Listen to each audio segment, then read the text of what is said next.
Hello again. This is Chris Lee of Southeastern 14, presented by Bearded Iris, here to go over SEC Pitcher of the Year rankings as we head into the fifth weekend of conference play, ninth weekend overall. Let me get right into it.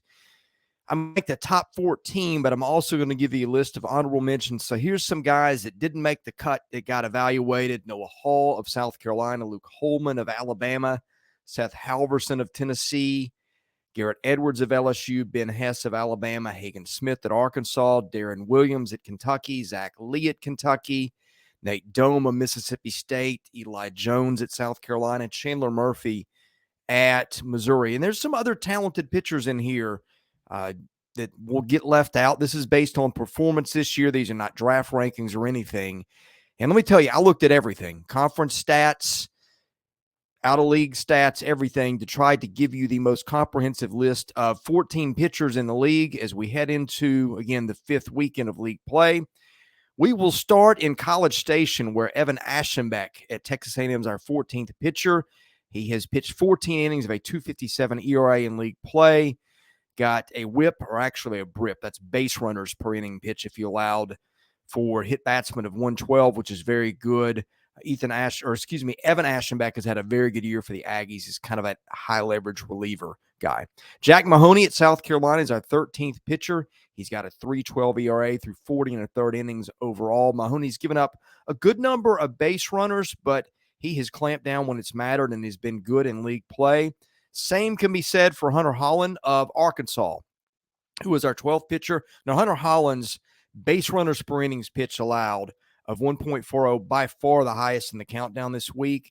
And that's something I look at because a lot of times that's playing with fire, but Hunter Holland has figured it out so far in terms of pitching with runners on. He has been good in conference play. He's been durable, and he is certainly an arm that Arkansas could not have done without.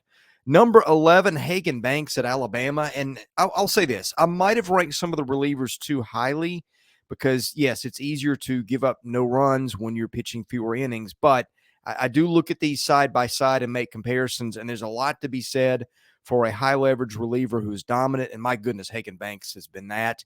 He's given up 0.68 runners allowed in the innings he's thrown. I think that's number 2 on the list. It's going to be another reliever ahead of him in that category I'll get to in a minute.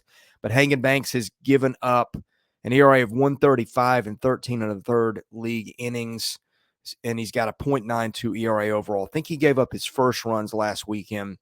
He has been lights out for the Tide, and he's only walking or hitting 3% of the hitters. You will take that any day if you're an SEC coach. Okay, we are in the middle of several relievers here.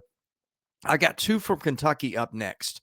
That is Mason Moore at 10, Ryan Hagenow at 9. These guys have been tremendous in SEC play. They've got ERAs more of 1.21 overall, and Hagenow has not allowed a run in 16 and a third innings, 8 and a third of which have come in league play, and he struck out 38% of the hitters he has faced. That is an outstanding mark. Number 8, I've got James Hicks for South Carolina.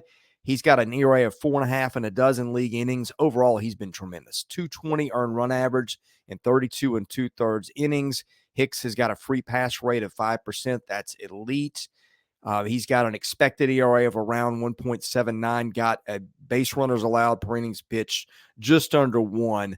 He's had a tremendous season, as has Warrick Maltrud of Missouri. The next guy, I've got him at 7th in the countdown.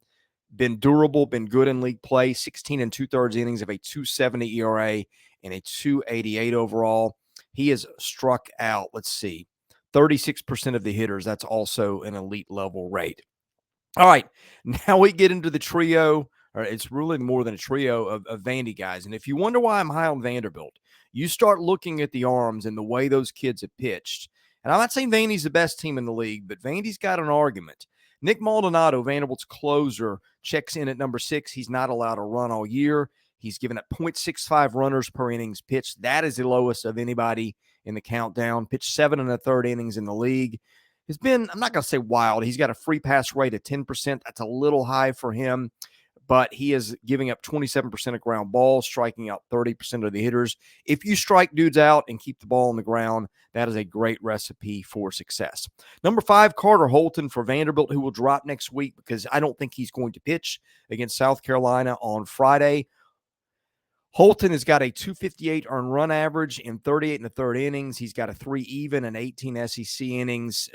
Just been terrific for Vandy as its Friday night guy. Vandy's Saturday guy is Hunter Owen. He's got a 3.33 ERA overall in 46 innings pitched. That totals second in the league behind a guy you're going to hear from in a minute. Got a 3.42 ERA in 26 and a third innings. I think that leads the league in innings pitched on SEC games. Number 3, Drew Beam at Tennessee. Man, he's their Sunday guy. Where would the Vols be without this dude?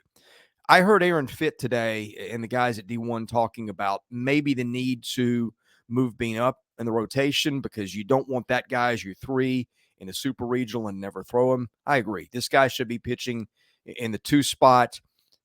He's having a better year than their 1 for sure, although I do think that Chase Dollander at Tennessee is going to get better. But anyway, Drew Beam is the guy who's really held it together for the Vols. He's got a 2.52 ERA overall and a 2.45 in league play. Number 2, another Sunday guy. This one at Vanderbilt, it's Devin Futrell, who has been outstanding, was SEC Pitcher of the Week 2 weeks ago, and frankly could have been it this week too. Futrell has got a 2.24 ERA and 40 and 2/3 innings pitched and a 180 in the league and 25 innings pitched. Number 1.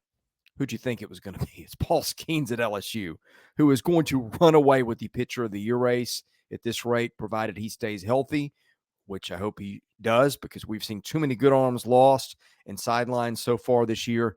Skenes' numbers are unreal. He has given up a 5% free pass rate. He struck out 53% of the hitters he's faced. I don't know that I've ever heard of that before from a college pitcher.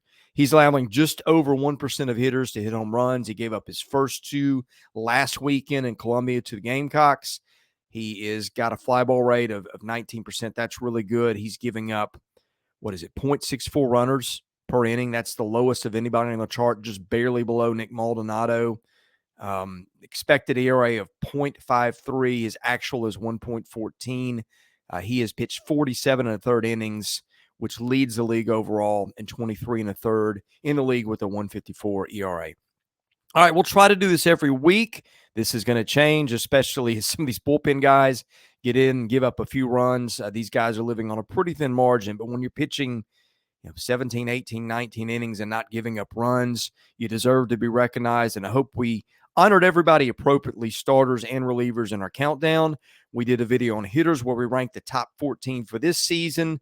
We'll continue to do these, I think, for the rest of SEC play. We'll probably be starting some bracketology coming up soon with SEC teams and try to look at where teams might fit into the NCAA regional pecking order and hosting and all those sorts of things. Best way to get that, hit that subscribe button, hit the like button. That helps our analytics and helps us get noticed.